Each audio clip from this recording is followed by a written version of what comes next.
apalagi masih ada perbedaan di antara kita. Ini luar biasa pengantar pemantik dari para pembicara, ya. Maka saya silakan kepada para peserta untuk diketahui, ya, Mas Hadrianto ini dihadiri oleh banyak pimpinan wilayah Muhammadiyah se-Indonesia, pimpinan daerah Muhammadiyah se-Indonesia, dari PTM, Ortom, selain juga dari pimpinan cabang istimewa Muhammadiyah dari mancanegara, ya. Mungkin semua hadir, ya. Ada juga mungkin Bapak Duta Besar, biasanya Pak Andi, ya. Pak Al-Bushro, bukan, lalu Iqbal, ya. Dan beberapa atase pendidikan kebudayaan kita, biasanya Ibu Popi dari Washington DC, Pak Aminuddin, Pak Din Wahid, rajin aktif, nanti mungkin akan kelihatan sambil jalan. Sebagaimana biasa, jangan minta waktu dengan suara, cukup mengangkat tangan, ya. Nanti saya akan sebut nomor, dan tolong ingat nomornya. Saya akan panggil nomornya. Di halaman ini ada 8 halaman, ya. Di halaman 1 ini 25 orang yang saya lihat. Siapa yang ingin mendaftarkan diri? Mohon Mbak Trias dari tim untuk mencatat namanya. Ada? Angkat tangan. Tidak ada. Halaman berikutnya. Saya sebut nama, ya, mohon maaf pakai peti. Mukhtarudin Mukhsiri, ya. Nomor 1, ya, Palembang. Nomor 2, di halaman ini ada nomor 2. Tidak ada. Halaman berikutnya nomor 2 Ahmad Jainuri dari Sidoarjo. Profesor, selamat, sudah sehat. Nomor 3 Mas Roin, Gus Roin. Nomor 4, tolong ganti nama Pak, jangan ambil Lombok, ya. Nomor 4 saya memilih yang namanya real. Tertulis nama Bapak Amil Lombok. Jangan dari Lazismu Lombok gitu. Tolong diganti dulu. Ya.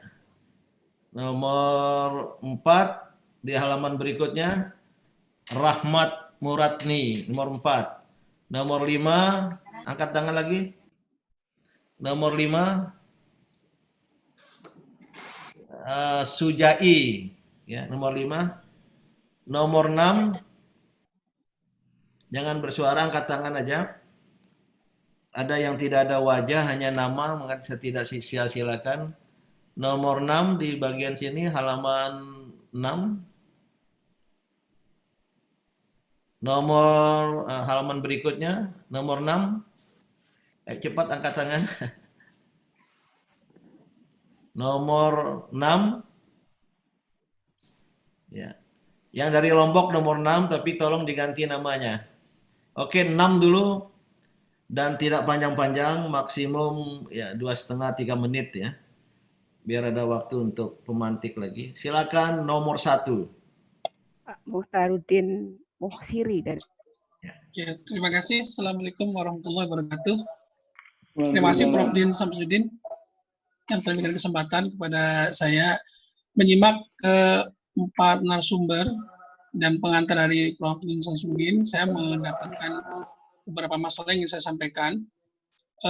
Yang pertama, menurut saya, apakah itu Islam berkemajuan atau Islam haduri atau peradaban? Saya kira memang tadi sudah disebutkan itu akan sangat cocok untuk membangun peradaban manusia, peradaban bangsa, dan kehidupan pribadi, keluarga, maupun masyarakat. Tetapi saya mendapati berbagai persoalan yang menurut saya timpang dari topik yang kita bicarakan, di antaranya.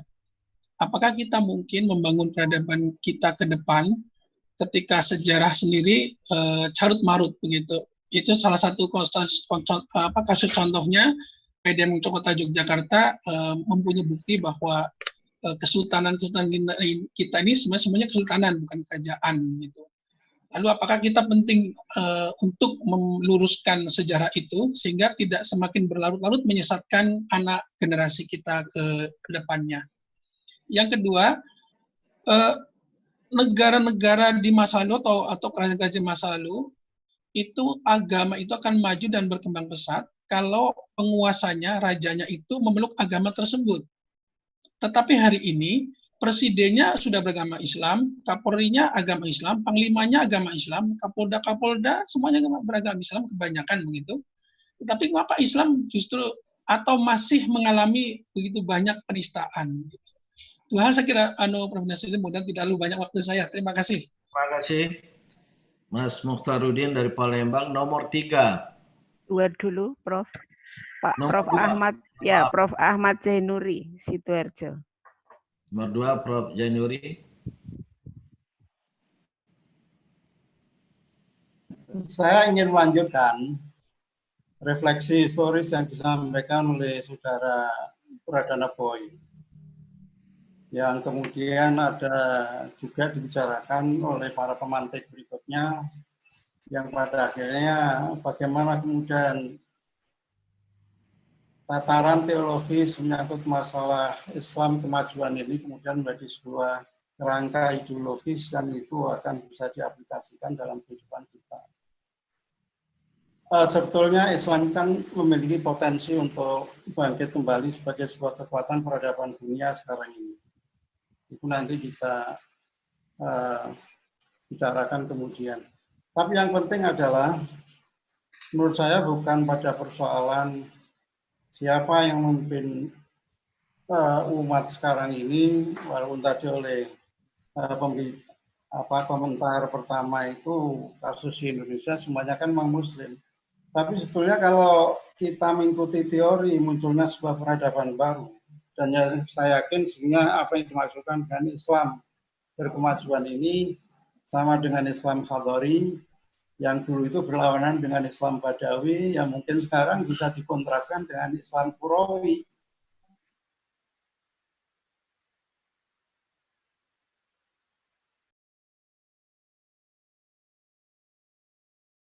Nah, yang harus kita sepakan, Islam telah memunculkan peradaban Islam itu yang bertahan sampai 8 abad itu. Catatan saya bahwa peradaban Islam itu tidak muncul pada masa awal Islam. Ini secara teori antropologi ya, dan sosiologi, tapi muncul pada masa akhir. Sering kita menganggap bahwa pada masa akhir itu adalah masa banyak penyimpangan dari apa yang disebut dengan Islam murni itu. Tidak juga masa akhir itu pada masa dinasti Bani Umayyah, tidak, karena Bani Umayyah itu masih menggunakan Arab sebagai basis kebijakan politik. Sehingga kemudian kurang nilai-nilai pluralitas, keterbukaan, ya, rasionalitas, macam-macam itu belum nampak. Kalau nggak orang Arab, dan Arab itu kalau bukan dari golongan Umayyah, nggak akan jadi pejabat. Tapi masa akhir yang kita maksudkan ini adalah masa dinasti Bani Abbas. Ada kolaborasi nilai-nilai saat itu yang bersifat, yang secara komunitas itu disebut sebagai masyarakat kosmopolit. Nah, di masyarakat kosmopolit itulah lahir peradaban Islam. Nah, sesungguhnya sekarang kita ini seperti di Indonesia itu sudah memenuhi persyaratan itu. Tetapi lagi-lagi nilai-nilai itu hanya sebatas apa yang diucapkan, belum diimplementasikan di dalam kehidupan sehari-hari. Sehingga beberapa waktu yang lalu para Indonesianis dari Australia, kayak Valley dan lain sebagainya itu, ya mengungkap artinya apa yang dulu mereka katakan sebagai komunitas yang transparan, toleran, pluralitas, tapi dalam kenyataannya kan tidak, apalagi dalam aspek kehidupan politik. Jadi itu Waden komentar awal saya. Jadi yang kita ceritakannya adalah situasi yang memungkinkan ya Islam berkemajuan itu akan melahirkan sebuah peradaban baru dan potensi itu ada. Terima kasih. Terima kasih Prof. Jainuri. Nomor 3. Busroin dari Lamongan. Nama aslinya Mas Roin. Ya, Bung. Assalamualaikum warahmatullahi wabarakatuh. Waalaikumsalam. Sampaikan waktu diberikan sesuai maksud dan tujuan Muhammadiyah yaitu menegakkan dan menjunjung tinggi agama Islam sehingga terwujud masyarakat Islam yang sebenar-benarnya. Maka untuk itu yang kami inginkan dari semua pemantik, kalau atau perspektif dari Islam berkemajuan itu sudah sangat kaya dan sudah semuanya pemantik memberikan pandangan-pandangan yang berbagai varian. Tapi yang kami inginkan di sini para pemantik semuanya bagaimana mengaplikasikan atau mewujudkan, cara mewujudkan Islam kemajuan itu yang kami inginkan. Sekali lagi, bagaimana cara mewujudkan Islam berkemajuan itu. Terima kasih. Assalamualaikum warahmatullahi wabarakatuh. Waalaikumsalam. Nomor 4. Pak Rohmat Muradmi. Assalamualaikum warahmatullahi wabarakatuh, Pak Prof. Terima kasih. Pertama, saya ucapkan terima kasih kesempatan yang keberapa kalinya mungkin saya ikut tiap kegiatan ini. Siapa namanya? Rahmat. Oke. Rahmat Murad. Ya, silakan, Pak. Assalamualaikum warahmatullahi wabarakatuh, Pak Prof. Begini, Pak Prof. Untuk pemahaman kami yang berada di daerah, terutama saya kembali perkenalkan kembali ya, bahwa saya dari Ketua PDM di Kabupaten Barito Utara, Muara Tewe, Kalimantan Tengah, yang lumayan jauh dari ibu kota. Begini, untuk Islam berkemajuan, apa yang disampaikan oleh para pemantik tadi, pada dasarnya sama seperti yang disampaikan oleh Pak Duta Besar, bahwa kita selalu bicara kemajuan, tetapi dalam tatanan teologis. Kita belum dapat menempatkan diri kita pada tempat-tempat yang strategis, dalam artian kita menguasai teknologi yang sekarang sangat-sangat diperlukan dalam kemajuan. Jadi begini, singkatnya seperti ini. Kalau Muhammadiyah ingin Islam berkemajuan, ada dua hal yang paling bisa, menurut saya bisa kita pegang. Yang pertama, kita militan, Pak. Militan dalam fikih kemajuan, militan dalam teologi kemajuan. Kemudian kita harus punya komitmen terhadap cita-cita perserikatan. Kita tidak bisa lepas dari perserikatan kita Muhammadiyah yang didirikan oleh Ahmad Dahlan. Pada saat dia mendirikan itu menginginkan bagaimana rakyat saya makan, bagaimana rakyat saya sehat, bagaimana rakyat saya berpendidikan. Jadi itu tetap kita pegang sampai sekarang. Sehingga komitmen kita dalam kerangka pikir kita sekarang, Islam berkemajuan, harus kita gerakkan dengan cara militan fikih, termasuk militan antropologi, tatanan teologi, semua kita harus militan di sana dalam tatanan yang benar. Kemudian kita tempatkan cita-cita kita, komitmen kita terhadap cita-cita peserta kita. Demikian Pak Prof. Terima kasih. Assalamualaikum warahmatullahi wabarakatuh. Assalamualaikum, makasih. Assalamualaikum warahmatullahi wabarakatuh. Rahmat Muradmi, Ketua PDM Barito Utara. Nomor 5, Bapak Sujai. Sujai ya. Ya.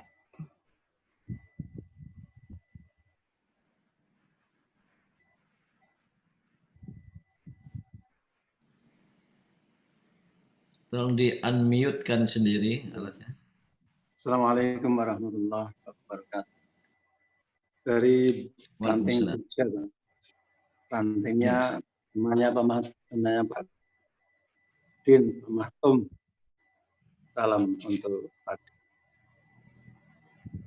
Terima kasih bisa hadir di forum yang terhormat.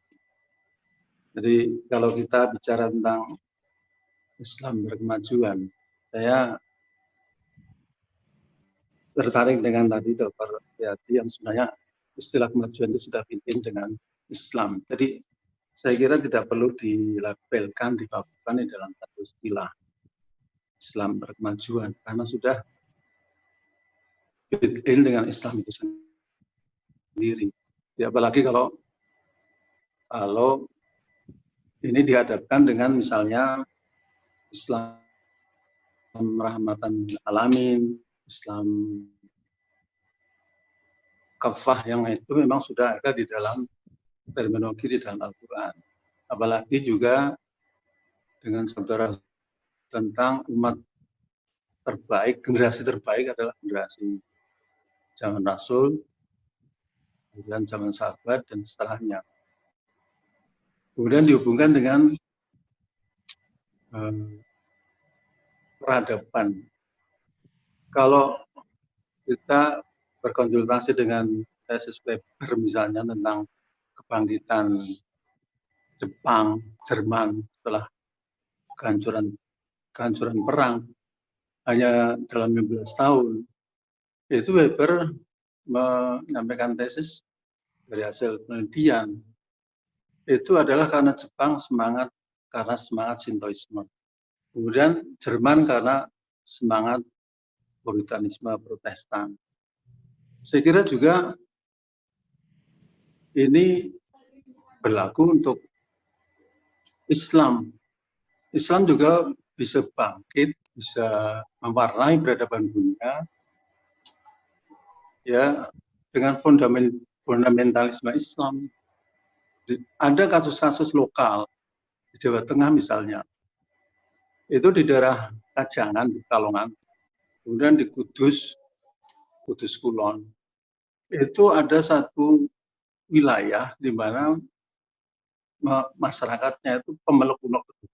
Kalau sekarang mungkin istilahkan apa radikal. Dan di situ masyarakat itu ekonominya maju, menjadi pusat batik di Pekalongan, dan itu berjaya. Baru setelah kapitalisme masuk, ya, batik-batik Pekalongan bangkrut, kemudian di Sulon rokok-rokoknya juga bangkrut. Jadi kerinduan kebangkitan Islam itu sepertinya tinggal kerinduan, karena kenyataannya walaupun sudah di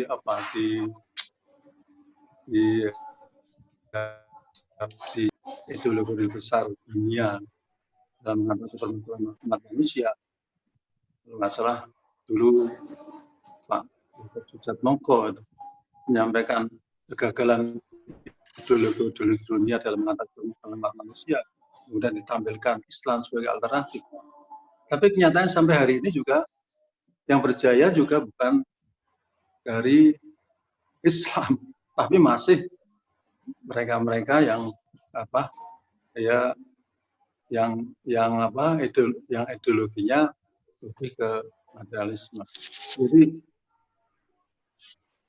Jadi dari situ sebenarnya kerinduan ini tentang kebangkitan Islam ini akan bisa menjadi kenyataan, atau hanya tinggal kerinduan selama ini,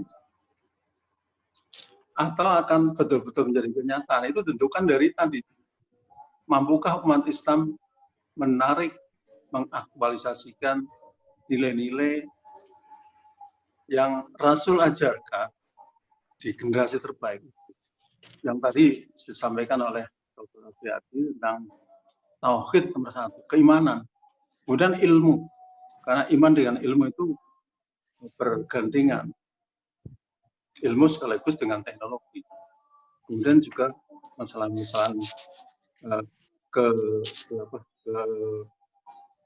dengan kemanusiaan. Saya kira itu nanti. Terima kasih. Assalamualaikum. Waalaikumsalam, makasih Sujai. Iya. Kenal beliau dari sebuah ranting, ya. Terakhir nomor 6. Tadi ya yang namanya Lombok tadi. Ya. Belum ada nama. Dengan Pak Amil. Oh ya. Ya, silakan. Dengan Pak Amil. Oh, namanya Amil. Assalamualaikum, Amil ya, dari anggota PWM NTB. Sekarang dari Lazismul. Assalamualaikum warahmatullahi wabarakatuh. Ya, termasuk juga. Assalamualaikum warahmatullahi wabarakatuh, Pak Prof. Wassalam. Alhamdulillah Warahmatullahi wabarakatuh. beberapa kali sudah mengikuti kajian daring dari Pondok Lambu. Yang pertama berkaitan dengan Islam berkemajuan itu saya ingin menyampaikan beberapa hal. Yang pertama organisasi Muhammadiyah itu yang sudah dikenal oleh banyak orang adalah organisasi yang modern begitu. Nah, tetapi saya membayangkan bagaimana pihak-pihak terkait begitu, terutama penyelenggara negara ini, bagaimana bisa mengacu begitu kepada organisasi Muhammadiyah yang sudah melabelkan diri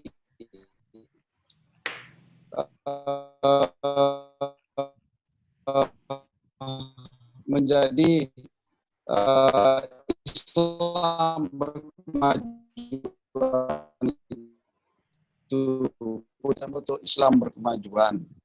Nah, orang-orang di Persyarikatan Muhammadiyah sempat disebutkan itu adalah militansi beragama, itu saya melihat cukup tinggi begitu dibandingkan dengan lainlah kira-kira seperti kontribusi yang besar negara-negara ini, sehingga Indonesia ini menjadi maju dari sisi semua hal gitu. Kalau kita lihat perkembangan sekarang, ternyata negara kita sudah hampir tidak lagi mengikuti alinea keempat Undang-Undang Dasar 1945, pembukaan Undang-Undang Dasar 1945 yang bunyinya tadi sempat disampaikan oleh Bapak Duta Besar itu, sehingga itu akan menjadi mengacu begitu Republik Indonesia.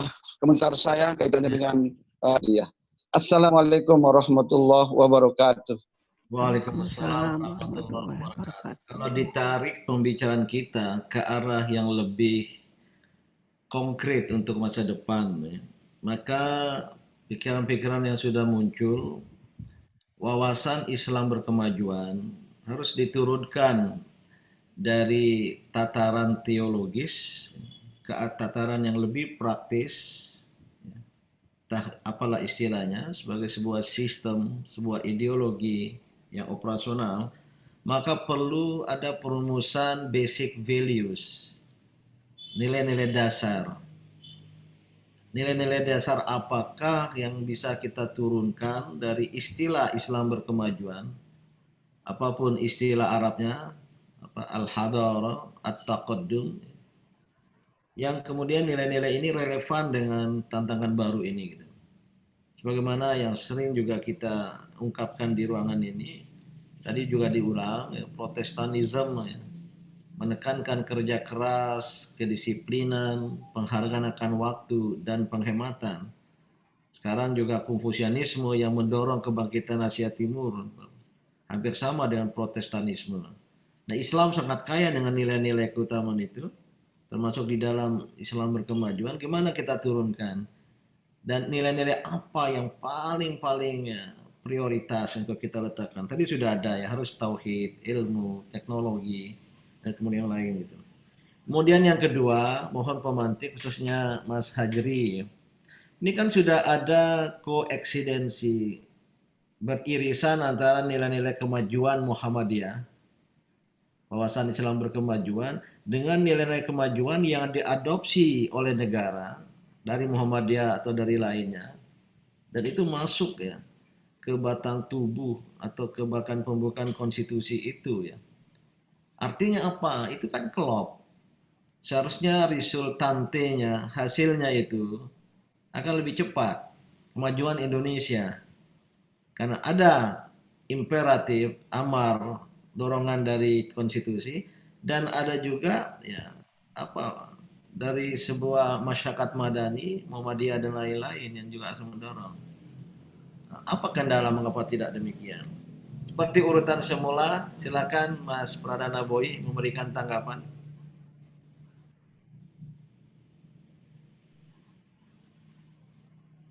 Terima kasih Prof. Din atas waktunya kembali yang Untuk diberikan. Anda ketahui, Mas Boy, 2 penangkap tadi itu orang Lamongan. Mungkin karena tahu Anda dari Lamongan gitu. Baik, saya ingin memberikan tanggapan berkaitan dengan refleksi historis tadi sedikit, kemudian ada persoalan tentang bagaimana mewujudkan Islam berkemajuan.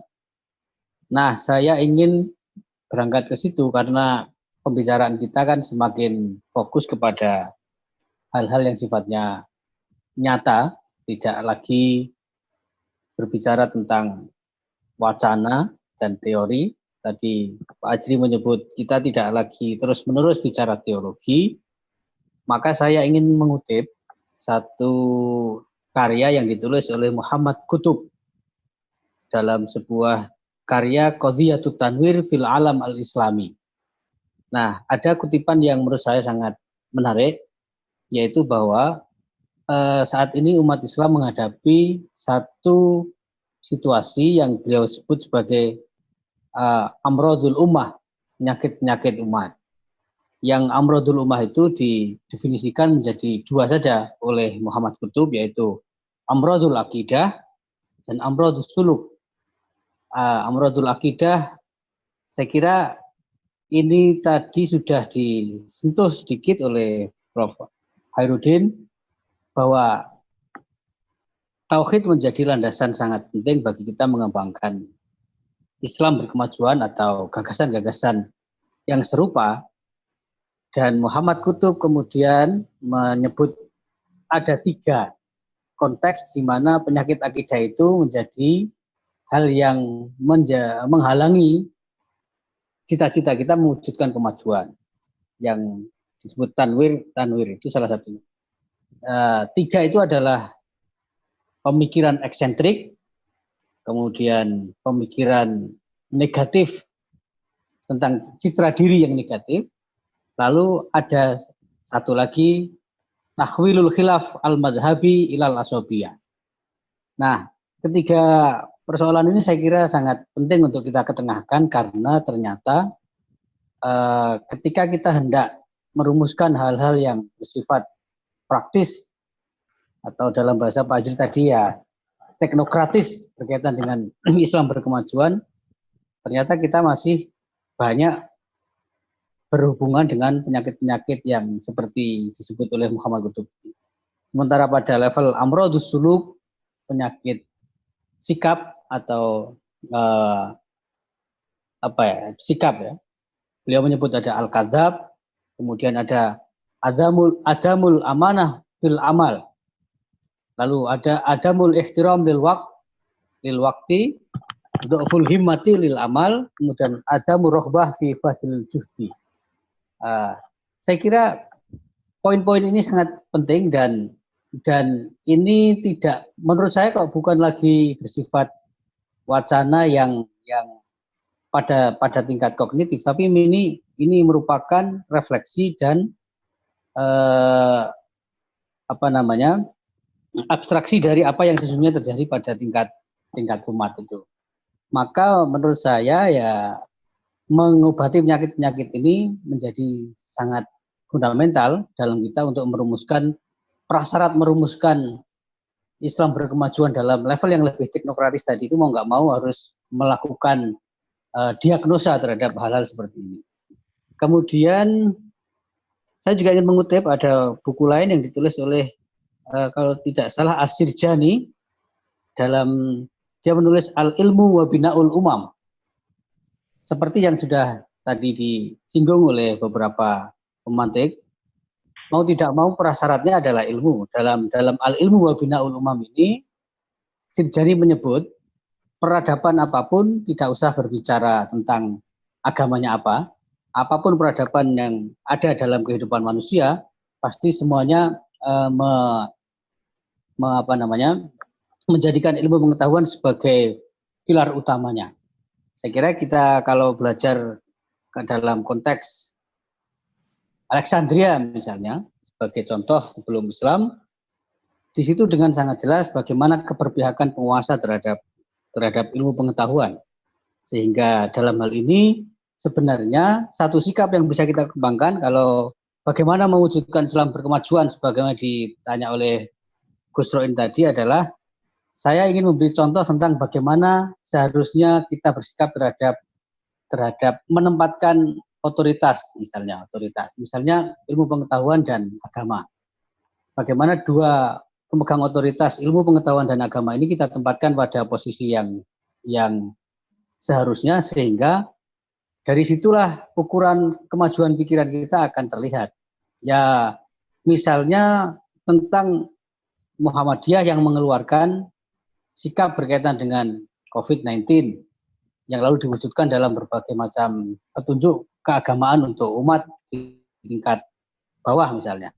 Saya yakin itu adalah sikap berkemajuan karena Muhammadiyah pasti mempertimbangkan apa-apa yang telah diputuskan itu dengan sangat serius mempertimbangkan otoritas ilmu pengetahuan.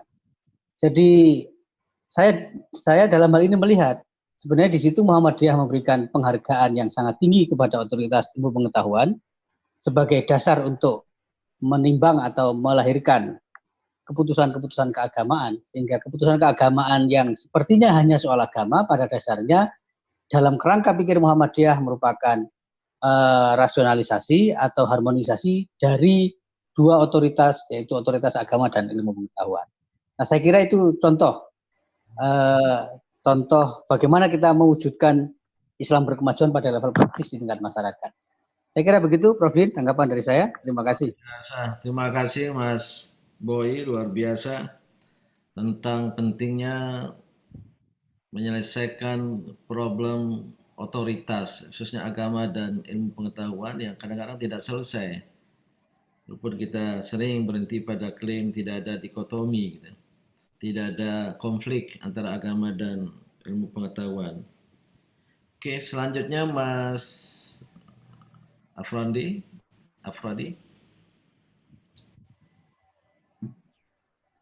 Terima kasih Pak Din. Mungkin di antara kita ada penonton dari Malaysia. Yeah. Jadi Muhammadiyah adalah sebuah NGO yang bergerak di bidang kemajuan, memiliki 176 IPTS dan beratus hospital, berpuluh ribu sekolah dan segala macam yang boleh dibaca melalui website Muhammadiyah itu sendiri. Saya melihat sebagai orang yang belajar tentang siasat syariah, Islamic Political Science, halangan kita adalah political will. Pemerintah yang tidak berpihak kepada kemajuan itu sendiri, bukan karena dia tidak mau, tetapi mungkin tidak mampu. Yang disebabkan oleh kualitas pemimpin itu sendiri dan tidak mampu mengamalkan good governance, yang 9 asas good governance itu seperti accountable, effective, efisien, rule of law dan segala macam. Untuk itu apa yang perlu kita lakukan adalah dengan menerapkan budaya ilmu kepada masyarakat. Masih banyak masyarakat kita di luar sana yang terlalu daif pengetahuan mereka tentang politik. Mereka tidak tahu siapa yang akan mereka pilih. Apakah mereka yang mereka pilih itu berkualitas atau tidak. Yang penting bagi mereka adalah sejauh mana calon mampu memberi sembako, uang 100.000, itulah kadar kualitas yang akan mereka pilih. Dan apa yang perlu dilakukan adalah Muhammadiyah perlu terus bergerak menyadarkan masyarakat bahwa ilmu politik perlu diterapkan kepada masyarakat untuk memilih pemimpin dan partai yang betul-betul berkualitas. Jika tidak, perjuangan kita tidak akan bisa jauh karena sebuah cita-cita yang tinggi perlu disokong oleh sebuah kekuasaan. Karena kita hanya akan berteori apabila kita tidak memiliki kekuasaan negara yang mampu mengubah segala-galanya. Itu yang dilakukan oleh Malaysia. Malaysia memiliki kuasa politik yang begitu kuat dan Indonesia begitu sensitif. Kita mengucap Assalamualaikum saja itu sensitif bagi pembaca berita umpamanya. Membaca Bismillah saja itu satu yang sensitif. Padahal kita umat Islam kita 85% dan Malaysia hanya 61%. Saya rasa demikian. Ya. Terima kasih. Terima kasih. Umat Islam Indonesia 88 per 100 statistik terakhir. Silakan Prof. Khairuddin.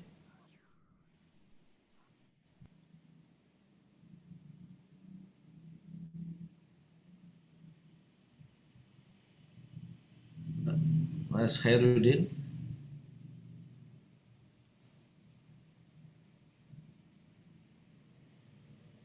Tolong dibuka. Prof. Khairuddin.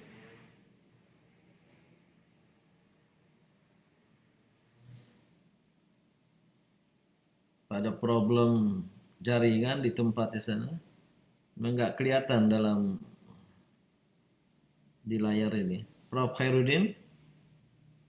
Kalau gitu kita dahulukan dulu Mas Hajrianto. Prof. Khairuddin belakangan, mau siap-siap. Ya, apa ya tadi ya? Oke, terima kasih pada Pak Mukhtaruddin, Pak Mas Prof. Jainuri, Pak Mas Rohin, Pak Rahmat Murani, Pak Sujai, Pak Amil ya tadi ya, Pak Amil. Saya ingin memberikan komentar secara umum saja. Yang pertama, situasi ketika Islam berkemajuan ya, mulai diperkenalkan oleh Ahmad Dahlan, itu kan kita bisa melihat dan nanti kita melihat gimana trase perkembangannya sampai hari ini. Untuk memperkaya pengalaman kita sekalian, terutama pengalaman Muhammadiyah dalam menerapkan atau mengimplementasikan gagasan Islam berkemajuan itu. Kita tahu bahwa secara nasional ketika Ahmad Dahlan mendirikan Muhammadiyah itu kan sistem politik kita dalam tingkat Yogyakarta pada waktu itu kan negara yang dalam bentuk kerajaan Mataram yang pecah setelah perjanjian Giyanti menjadi Surakarta dan Yogyakarta. Ahmad Dahlan mendirikan Muhammadiyah di Yogyakarta, yang tentu saja anggaran dasar pada waktu itu terbatas pada Yogyakarta, ya. pada Yogyakarta. Bahkan ketika orang-orang umat Islam di kota Solo akan ikut mendirikan cabang Muhammadiyah, itu saja kan tertumbuk pada peraturan yang berlaku pada dua wilayah yang secara teritorial kewilayahan itu antara Kesultanan Yogyakarta dan Kasunanan Surakarta. Di Surakarta juga ada Mangkunegaran. Sampai ketika orang-orang Islam di Solo akan mendirikan cabang Muhammadiyah kan pada awal-awalnya belum bisa, sehingga diberi nama pengajian tabligh Sidik Amanah Tabligh Fatonah, SATV atau SATF. Jadi kira-kira suasana kita bisa membayangkan situasi awal ketika Ahmad Dahlan mengintrodusir gagasan tentang Islam berkemajuan tersebut. Itu secara regional di situ, secara nasional ya tentu berada dalam posisi sebagai bangsa yang terjajah. Maka dari itu implementasi dari gagasan Islam berkemajuan itu adalah kepeloporan Ahmad Dahlan, ya. Sebagaimana termaktub dalam pengakuan negara terhadap apa yang dilakukan oleh Ahmad Dahlan, ya, ketika kemudian ditetapkan sebagai pahlawan nasional pada tahun 1961, yaitu dalam keputusan Presiden nomor 27 tanggal 27 Desember 1961. Di dalam konsideran tersebut ditegaskan bahwa Ahmad Dahlan telah memberikan kepeloporan dalam kebangunan kesadaran umat Islam dan bangsa Indonesia untuk menyadari bahwa dirinya merupakan bangsa yang terjajah dan karena itu harus belajar dan berbuat. Itu konsideran poin yang pertama. Konsideran poin yang kedua adalah Ahmad Dahlan telah memberikan pendidikan yang mencerdaskan dan mencerahkan. Dan saudara-saudara, ada konsideran yang ketiga, yaitu menyangkut perempuan, bahwa Ahmad Dahlan melalui organisasi perempuan Aisyah telah bekerja mempelopori kebangunan perempuan Indonesia sehingga memiliki harkat dan martabat yang setingkat dengan kaum laki-laki tanpa diskriminasi. Wah, itu kan kemajuan banget gitu loh. Itu kemajuan banget, dan itu bukan klaimnya Muhammadiyah, melainkan klaim yang melainkan sebuah asesmen penilaian yang diberikan oleh negara. Itu kalau kita baru melihat ke situasi nasional. Kita melihat di situasi dunia, ya, situasi ketika gagasan tentang Islam berkemajuan itu dikeluarkan, diperkenalkan oleh Ahmad Dahlan. Situasi dunia ada situasi nasional kolonialisme, situasi dunia mulai terjadinya pergeseran pusat-pusat kekuatan dunia menjelang runtuhnya Ottoman, ya, yang kemudian melahirkan sebuah tata dunia baru setelah 1923, keruntuhan Ottoman Empire itu. Nah, dari situlah maka Islam berkemajuan itu kan pandangannya itu menjadi pandangan yang jauh ke depan. Maka pengertian berkemajuan itu salah satunya adalah selalu berorientasi ke masa depan. Melihat jauh ke depan dari situasi yang saya gambarkan secara sangat singkat itu tadi, melihat jauh ke depan, karena orang yang melihat jauh ke depan itu sebetulnya jauh lebih berpetunjuk. Ya, kalau dalam Al-Quran dikatakan afama yamshi mukibban ala wajhihi ahda amman yamshi syawiyan ala siratim mustaqim. Gitu. Apakah orang yang berjalan dengan muka yang jatuh di mukanya sendiri, ahda, itu lebih mendapatkan petunjuk, amman yamshi syawiyan ala siratim mustaqim, ataukah orang-orang yang berjalan tegap dengan kepala yang mendangak menghadap lurus ke depan, ya, di atas jalan yang lurus gitu. Jadi aman syawiyan ala siratim mustaqim. Nah, Dahlan ingin melihat umat Islam itu dalam konteks kemajuan itu, ya, melihat jauh ke depan. Ya. Tidak muka tertunduk di depannya sehingga pandangannya itu sempit, dan itu ditunjukkan oleh kader-kader Ahmad Dahlan pada awal-awal kemerdekaan itu. Maka dari itu kalau tadi Pak Din Samsudin menyebut ada koinsidensi, ya, antara gagasan berkemajuan yang kemudian memicu polemik kebudayaan, dan kemudian ke tulisan-tulisan Bung Karno, dan kemudian masuk ke dalam dokumen resmi dan mendasar dari negara kita, itu kan sebuah rentetan sejarah ya, sebuah rentetan sejarah yang sayang sampai hari ini belum ada yang menghubungkannya ya.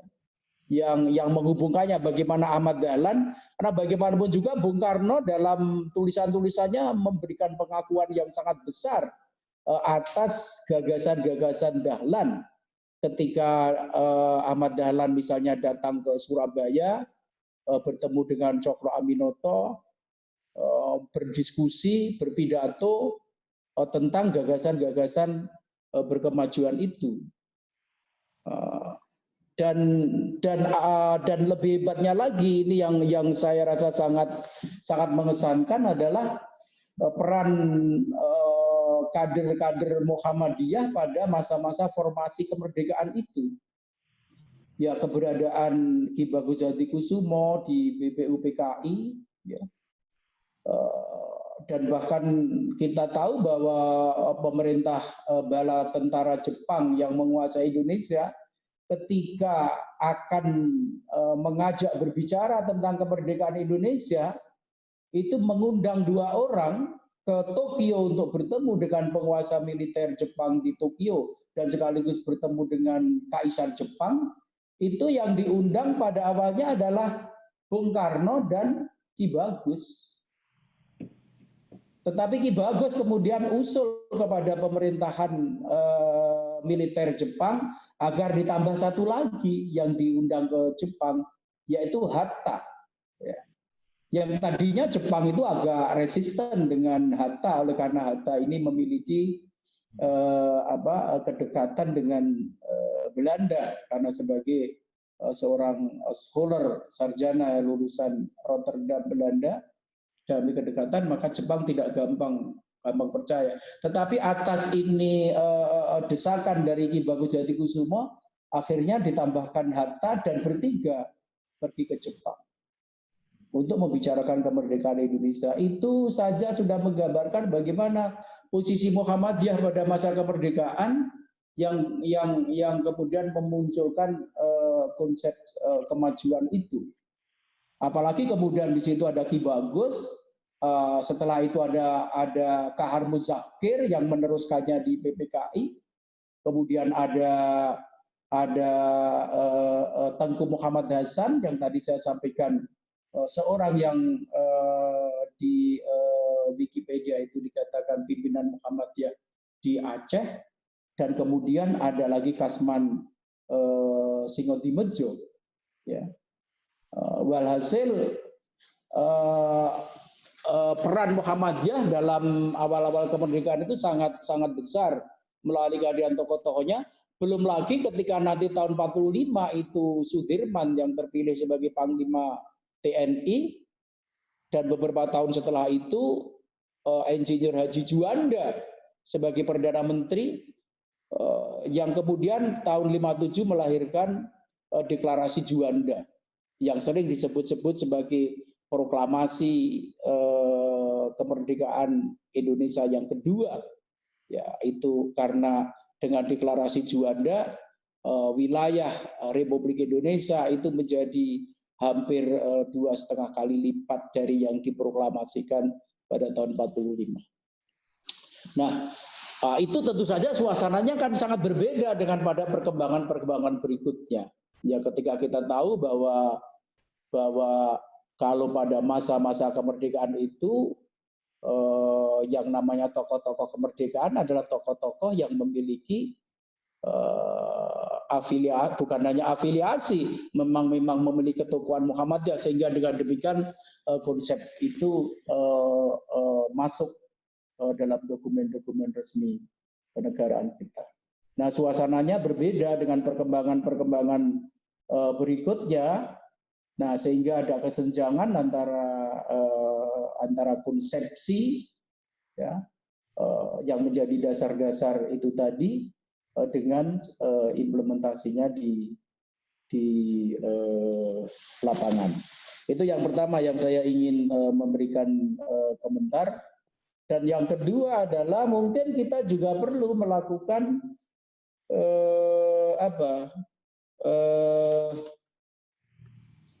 penyelesaian terhadap dua hal, yaitu persoalan agama dan kebudayaan. Ketika tadi beberapa pembicara menyatakan tentang Islam murni, ya, tentang Islam murni, mungkin perlu diklarifikasi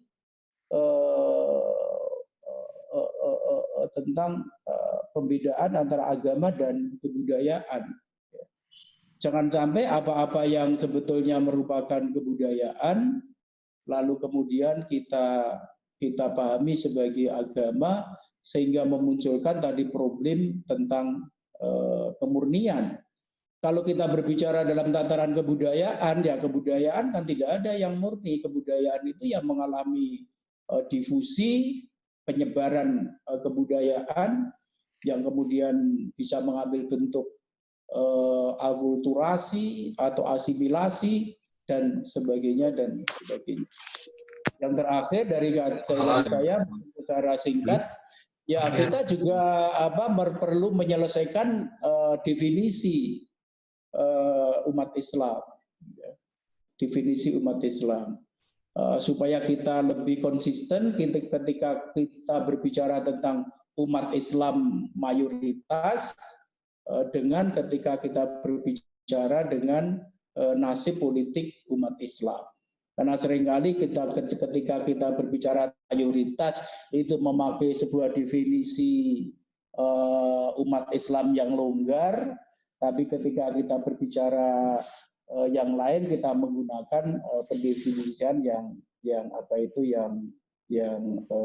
sempit.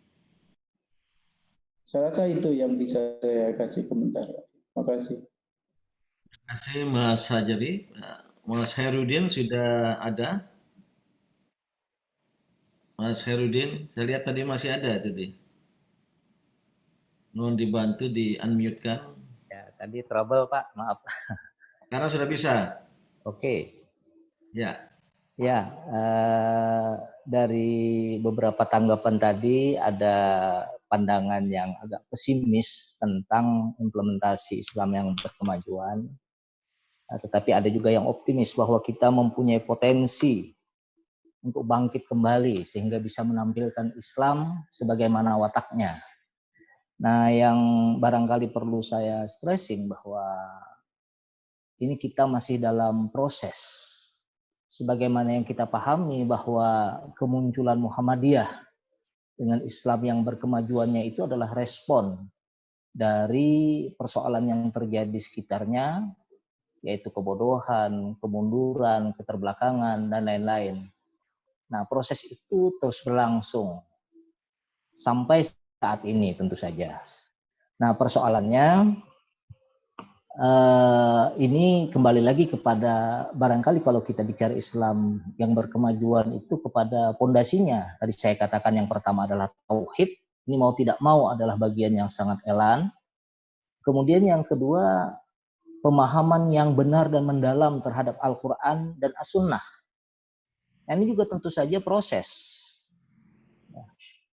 Karena apa? Tanpa memahami Al-Quran dan As-Sunnah dengan pemahaman yang benar, dengan melibatkan multidisipliner, dan kemudian tentu saja harus diimplementasikan. Nah, persoalannya pemahaman kita. Dan kita tadi sudah memahami bahwa umat Islam di Indonesia ini mungkin 85%, tetapi yang Muhammadiyah sensusnya Pak Din sudah mengatakan dahulu kalau NU mengatakan 90 juta, Muhammadiyah barangkali 30 juta, itu pun baru kira-kira. Nah, artinya sedikit sekali. Nah, yang 30 juta ini yang betul-betul memahami berapa?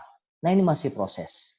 Tetapi bagaimanapun dengan pemahaman yang baik, benar, dan mendalam terhadap Al-Quran dan As-Sunnah sebagaimana yang dicontohkan oleh Kiai Dahlan, hanya satu surah saja, misalnya Al-Ma'un, sudah menimbulkan sebuah gerakan yang sangat besar, yang betul-betul itu menunjukkan sebuah kemajuan. Karena dari situ adalah salah satu pondasinya juga, yaitu melembagakan amal soleh. Jadi amal soleh yang ditunjukkan oleh ayat-ayat Al-Quran itu, yang dikemukakan oleh surah Al-Asr, itu dilembagakan dalam bentuk rumah sakit, dilembagakan dalam bentuk lembaga pendidikan, dalam bentuk PKU dan lain-lain. Nah, ini proses sekali lagi. Jadi pondasinya sekali lagi saya katakan tauhid, pemahaman yang benar, kemudian juga melembagakan amal soleh, dan sebagaimana yang dikatakan oleh Pak Hajrianto Tohori tadi, yaitu berorientasi kepada masa depan. Jadi bolehlah sekali-sekali kita melihat ke belakang itu sebagai cermin. Tapi sebagai seorang yang sedang mengendarai mobil, kalau selalu melihat ke belakang, ini bahaya. Nah, kita tetap fokus ke depan, ke belakang itu hanya untuk melihat agar kita selamat di dalam mengendalikan kendaraan kita ini. Saya kira itu, Pak. Terima kasih. Terima kasih Mas Ahmad Herudin. Saudara-saudara semua, dari pembicaraan tadi hingga sekarang, sudah 2 jam ya. Pertama, wawasan Islam berkemajuan. Saya sebut wawasan lebih dari sekedar konsep, jadi world view atau tasawur yang dikemukakan oleh Ahmad Dahlan. Oke, pasti itu ada pengaruh dari banyak pemikir-pemikir lain pada masa itu. Sebenarnya masih memerlukan pengembangan. Karena konsep awal biasanya tidak terlalu operasional, tidak terlalu deskriptif yang luas. Ya. Saya pernah coba tanya itu, istilah Islam berkemajuan berpangkal dari ucapan Kiai Ahmad Dahlan dalam bahasa Jawa yang saya tidak hafal. Ya. Tadi saya tanya orang di Kauman sana belum dijawab juga itu. Yang intinya ucapan Ahmad Dahlan dalam bahasa Jawa, saya dulu pernah diberi, bahwa keberagaman, kebersamaan yang kita kembangkan ini harus sesuai dengan perkembangan zaman. Yang dalam bahasa Arab sudah ada, soleh likulli zaman wa makan. Gitu. Itu yang kemudian ditarik ke istilah Islam berkemajuan. Bung Karno ikut mempromosikannya. Saya baca di buku besar di bawah bendera revolusi, pada satu babnya, kalau salah itu bukan tahun 30-an, tahun 20-an, 24 ya. Bahwa Islam yang akan kita kembangkan di Indonesia merdeka nanti adalah Islam yang berkemajuan. Itu kata Bung Karno itu. Jelas karena terpengaruh dan mengutip Ahmad Dahlan. Ini poin pertama saya ya. Konsep itu, wawasan itu sendiri perlu pengembangan. Apa ya? Menjadi sebuah konsep yang ya pertama tadi ya bisa menjadi operasional ya. Al-Mu'tazilah memiliki al-mabadi al-khamsah 1, 2, 3, 4. Syiah memiliki al-usulul khamsah 1, 2, 3, 4, 5. Selalu 5 ya. Pancasila juga 5 ya. Al-Ikhwanul Muslimun ya, bukan karena kita sepakat atau tidak. Ideologisasinya yang dilakukan oleh Said Qutb itu at-tasawwur al-islami, the Islamic worldview itu 8 itu. Dan juga meletakkan tauhid tapi dalam istilah Rabbaniyah. Ya. Pada Said Qutb sudah ada ijabiyah ya, yang responsif terhadap dinamika. Ya. Dan biasalah upaya-upaya ideologisasi, sistematisasi ideologi itu dilakukan. Nah, Islam berkemajuan tidak ada. Tidak ada upaya yang kita mencoba dan kita hanya kembali. Kalau lihat ajaran Ahmad Dahlan itu 2 surat utama Al-Ma'un itu lebih kepada nanti pelayanan sosial ya. Tapi juga wal asri lebih kepada penghargaan waktu dan produktivitas. Ya. Dan tadi Mas Hajri sangat menarik sekali ya menjelaskan pada kita latar sosial politik, sosial budaya ya. Ketika gagasan ini, wawasan ini mulai dikembangkan atau Muhammadiyah tampil luar biasa ya. Internal Indonesia, domestik, internasional, ada penjajahan Belanda. Tapi kurang dari setengah abad, ya, 12 hanya 30-40 tahun ya. Tapi ada hasilnya. Satu, negara mengadopsi, mengakomodasi pikiran-pikiran itu. Yang kedua, di arena negara tampil sumber daya insani Indonesia yang bersepaham dengan pikiran itu, sosial originnya Muhammadiyah, berafiliasi dengan Muhammadiyah, yang sehingga proses pengambilan keputusan strategis termasuk di seputar pembentukan negara itu sangat-sangat luar biasa akomodatif terhadap Muhammadiyah. Political leverage Muhammadiyah tanpa menjadi partai politik tinggi dengan beberapa figurnya di BBUPK, BPPKI, termasuk tadi untuk berkomunikasi dengan Jepang. Saya memperhatikan ya psikologi. Ini ada Mbak Satomi di sini. Dengan tokoh-tokoh Jepang itu sangat apresiatif terhadap Muhammadiyah karena persoalan historis lama itu. Nah, ini adalah PR yang harus kita kembangkan, yaitu wawasan Islam berkemajuan itu sendiri belum selesai dirumuskan, hanya ada percikan-percikan pikiran, kemudian kita berupaya memberi legitimasi teologis belaka, kita terjebak, kita terjebak kepada romantisme historis, tadi ada yang disebut seperti itu, gitu. Nah, padahal ya, yang seperti itu pun dulu sudah luar biasa hasilnya. Yang kedua, ketika kita ingin kembangkan sekarang, kita berhadapan dengan suatu situasi baru, dengan pikiran-pikiran baru tentang kemajuan. Memang boleh jadi ya, kita memberi tafsir berkemajuan itu lebih dari sekedar maju. Tapi ada berkemajuan dalam bahasa Indonesia itu. Maka dia meniscayakan inovasi, meniscayakan kreativitas.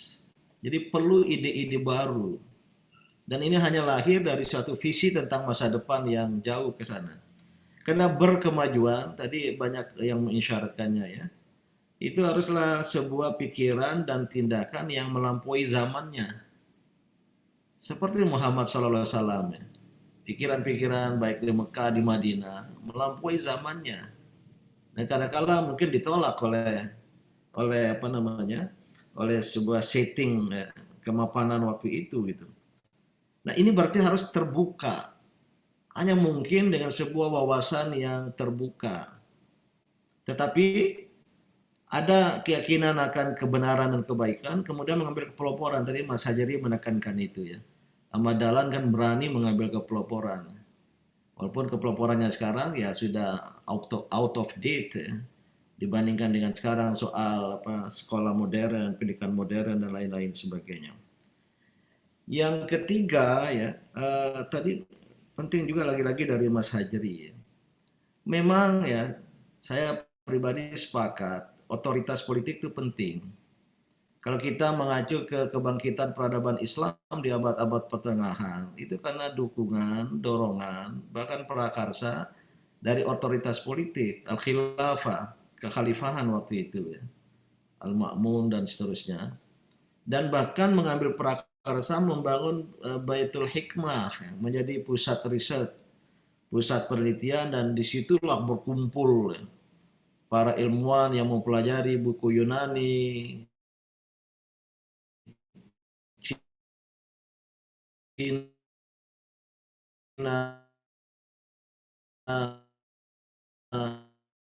India, Aulia, Wahyu, sumber peradaban dunia. Jadi ada keperluan ya, dukungan dari otoritas politik ya.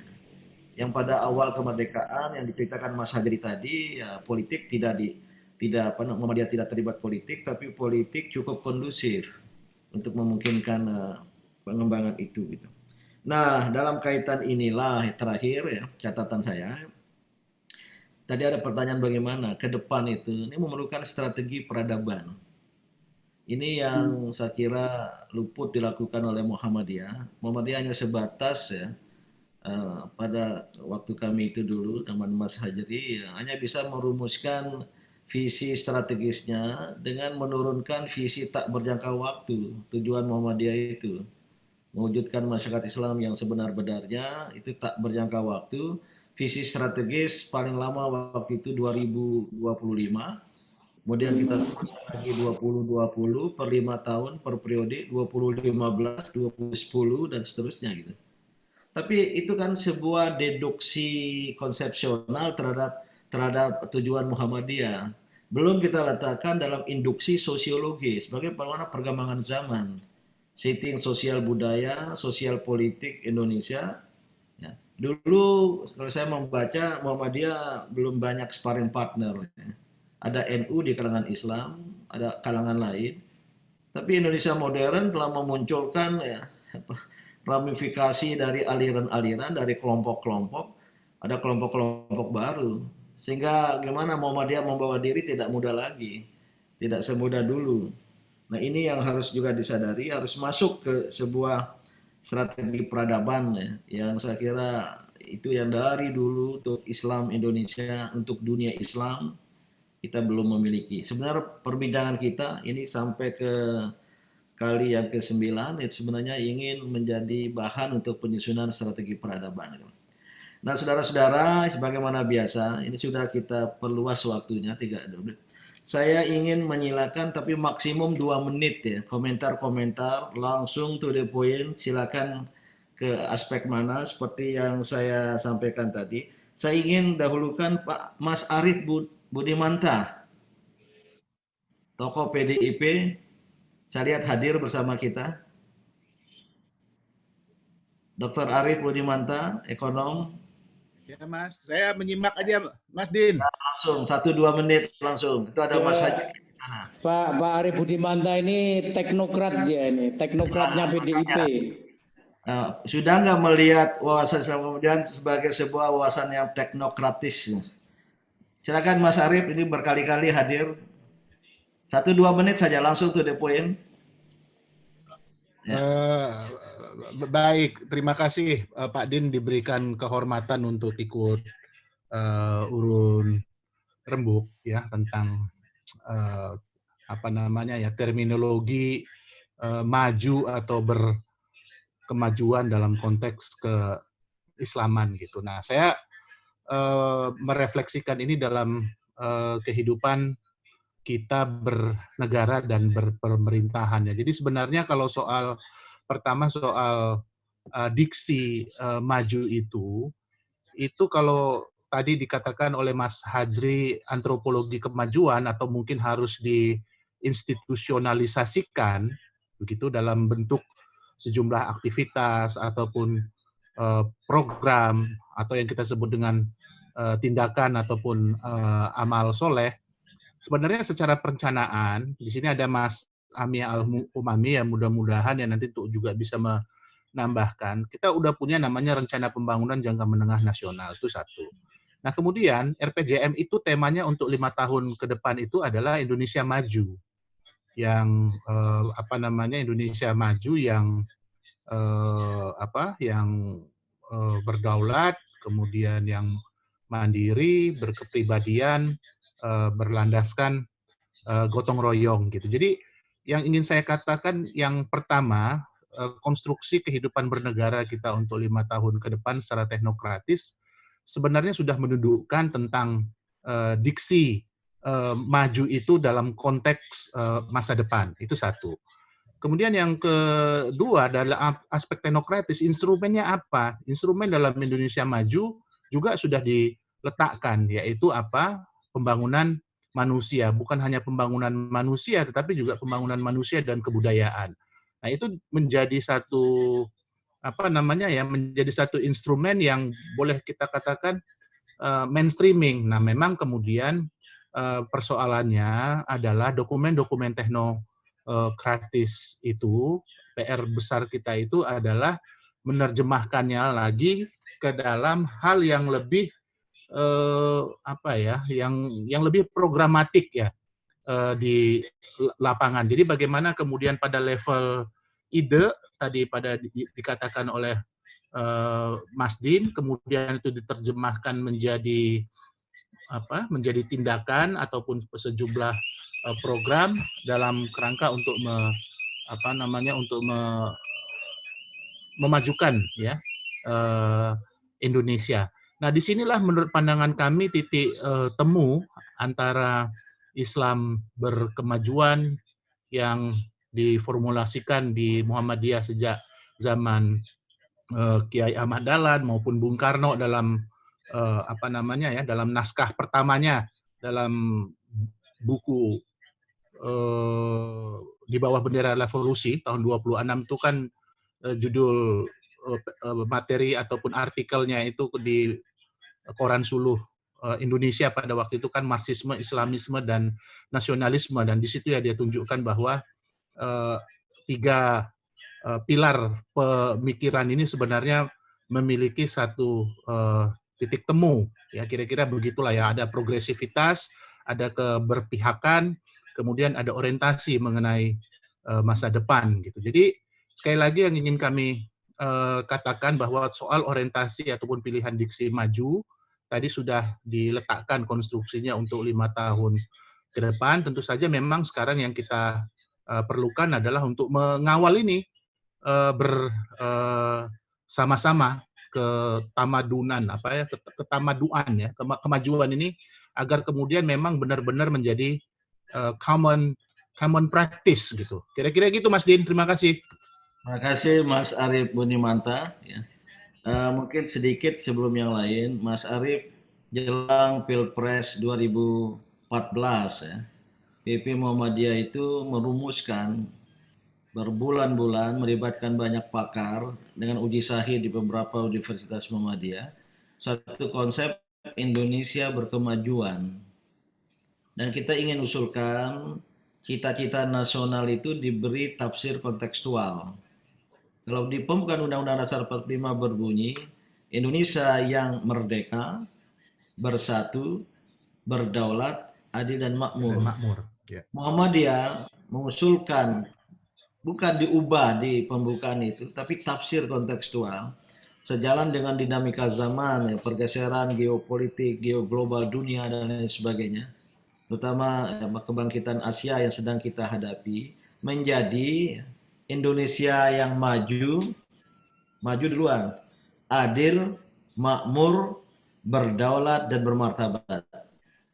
Nah, berdaulat ini muncul karena kita ingin mengapresiasi deklarasi Juanda yang bersifat teritorial.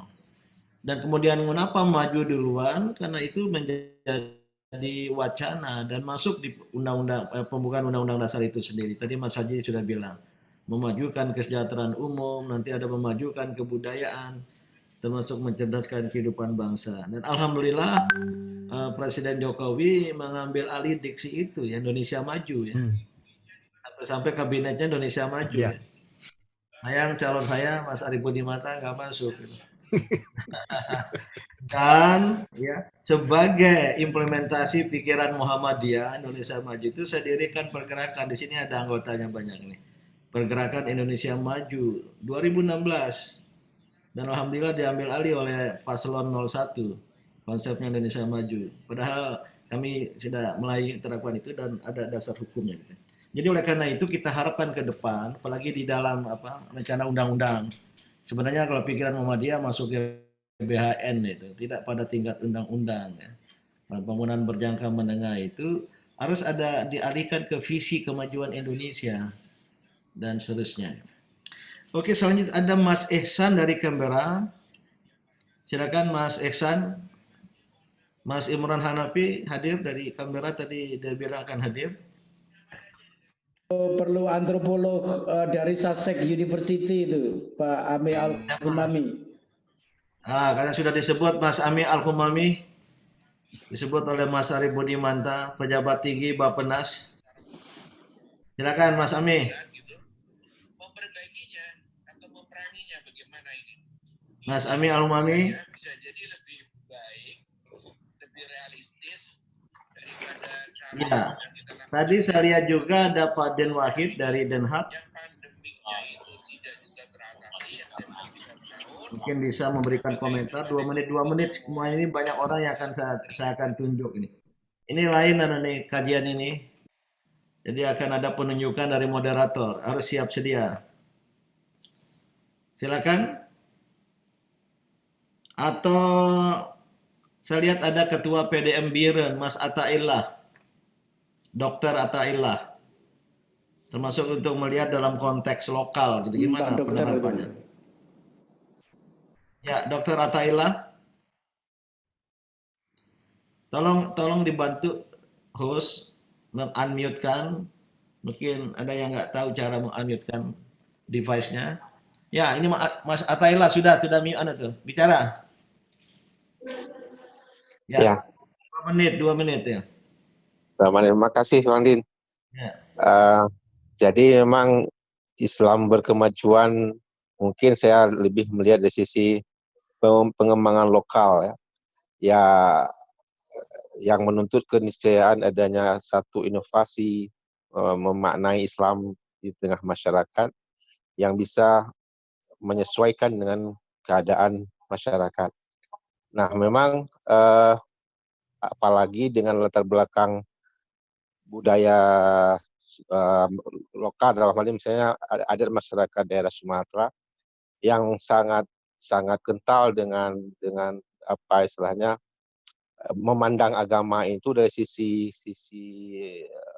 ideologisnya, sehingga terbelenggu di dalam mengembangkan agama di tengah masyarakat, sehingga tidak bisa menyesuaikan dengan perkembangan kemajuan masyarakat yang ada di tengah-tengah masyarakat ini. Ini yang kita rasakan misalnya di Aceh khususnya sulit berkembang karena memang memandang agama mungkin dari sisi di samping sisi ideologinya juga dari sisi hukumnya saja, sehingga tidak sedikit kaku memandang agama ini, sehingga tidak bisa berkembang dengan lebih leluasa. Nah, ini tuntutan memahami Islam berkemajuan inilah aplikasinya di tengah masyarakat ini yang harus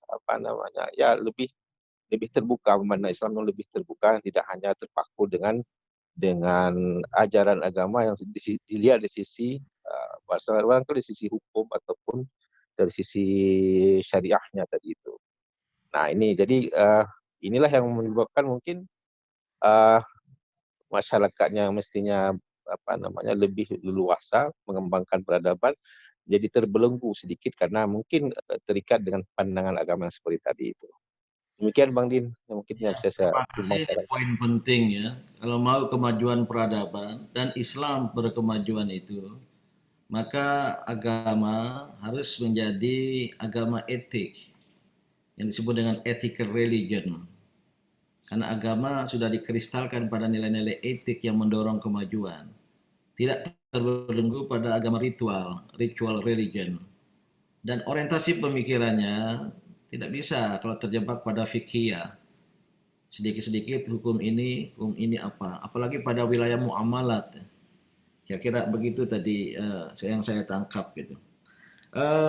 Saya lihat coba biar dekat dengan Aceh, Pak Hashim Shah Nasution, Profesor Hashim Shah, ini Ketua PWM Sumatera Utara, berapa kali hadir tapi belum sempat berbicara.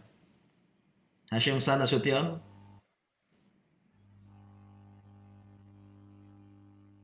Ya, silakan.